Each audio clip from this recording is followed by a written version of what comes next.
Hey guys, Derek Johnson here.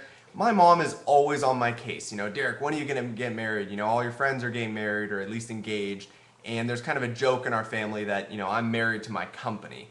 And this weekend I was at a wedding. One of my friends from UW was getting married, and I was listening to their vows.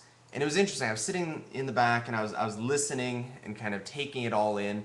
And what they said is, to my wedded husband, to have and to hold from this day forward, for better, for worse, for richer, for poorer, in sickness and health, to love, cherish, and obey till death do us part, blah, blah, blah.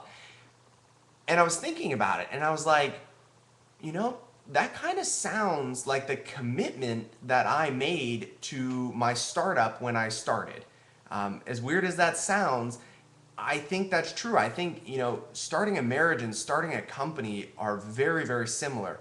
You are going to go through a lot of good times and a lot of bad times. To Tango, we've gone through, very high, very low. We've had great times, bad times, a lot of times in the middle. And we just got to kind of keep fighting through those, till death do us part, really. And it kind of made sense to me. I was like, as someone gets married, they're making a huge commitment.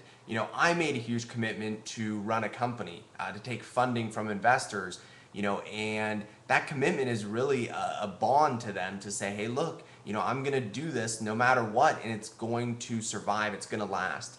Anyway, that's kind of my take on this weekend.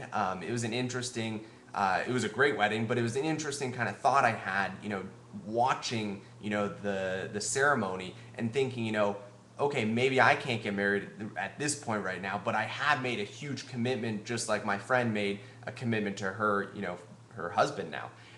Anyway, that's my take on how marriage is similar to running a startup, or at least starting a startup.